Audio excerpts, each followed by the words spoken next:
Donc, je m'appelle Séverine Rivaud, je suis aide-soignante dans une EHPAD. J'ai commencé ce métier à 18 ans en tant qu'agent de service hôtelier en fait.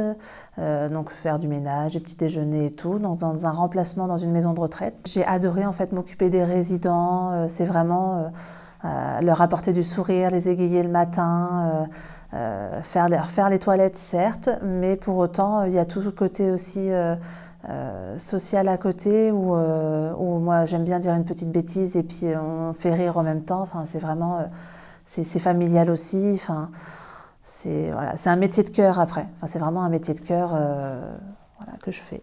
Alors moi je suis passée par une VAE, une validation d'acquis d'expérience, du fait que j'avais un certain nombre d'anciennetés dans la structure.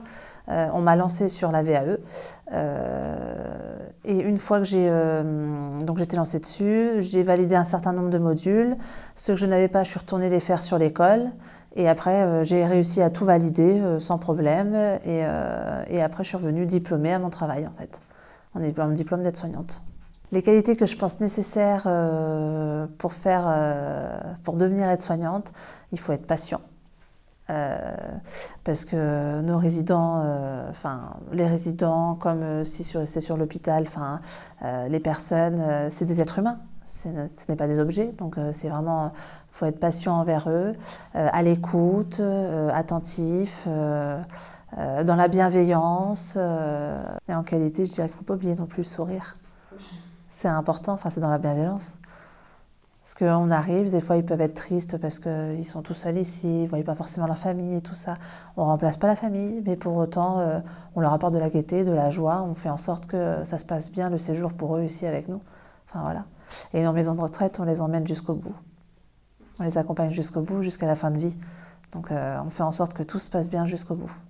Alors dans les compétences pour être soignant, il y a l'anatomie forcément, parce que c'est le corps humain. Il va y avoir les constantes, ça c'est des choses qu'on va apprendre au niveau de l'école, pour tout ce qui est prendre une tension, une saturation, une température. Voilà, c'est vraiment pour seconder un peu, c'est notre rôle d'aide-soignant et ça seconde aussi l'infirmier qui est au-dessus de nous et qui... lui, après, va être plus avec les traitements et médecins et d'autres choses encore. On a le ménage aussi, forcément. Nous, ici, on ne le fait pas forcément le ménage, parce que c'est les hôtelières qui le font. Mais pour autant, avant que ce soit réorganisé et tout, l'aide-soignante, c'est notre rôle propre aussi d'entretenir la chambre du résident, l'environnement du résident, là où il mange, sa chambre, voilà. Nous, c'est un lieu de vie. Nous, ici, c'est vraiment un lieu de vie, c'est leur chambre. C'est comme chez eux, il y en a qui ramènent des meubles, il y en a qui ramènent des photos, normal, hein, pour que leur chambre soit chez eux, par rapport à l'hôpital où c'est juste un séjour de passage. Voilà, ça dure pas longtemps. J'ai pas cherché à aller en domicile, parce que moi j'aime beaucoup le côté où on est quand même en structure, on a du matériel, on fait avec...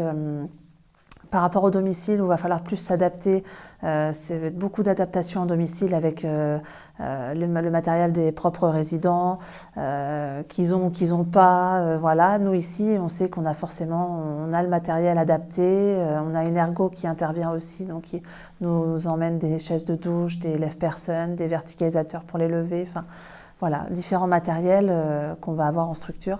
Ouais, moi je fonctionne beaucoup avec le cœur en fait. J'aime vraiment ce que je fais. Et je ne changerai pas pour rien au monde. Là-dessus, non.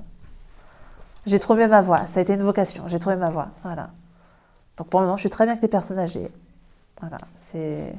Les accompagner jusqu'au bout, ça peut être dur. Mais j'adore ça. Voilà. Il y a ce côté qui peut être dur, mais pour autant, il y a tout l'accompagnement à côté. Il y a les familles aussi, des fois, il y a des familles qui sont très gentilles. Il y en a qui ne sont pas toujours très gentilles, mais on fait avec. Voilà. Parce qu'on peut comprendre les choses qui ne vont pas, qui ne leur plaisent pas et tout, mais pour autant, on essaye de faire du mieux qu'on peut pour que leur papa ou leur maman, ça se passe bien.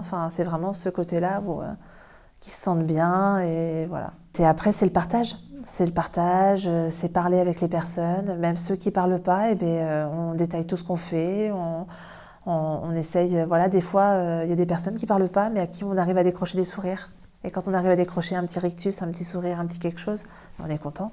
Voilà, parce que, j'ai fait sourire la personne, voilà. Bon, j'ai dit une petite bêtise, je l'ai fait sourire, tant mieux, voilà. Et puis après, il y en a d'autres qui jouent avec nous aussi, dans ces choses-là et tout, mais c'est vraiment un partage, en fait.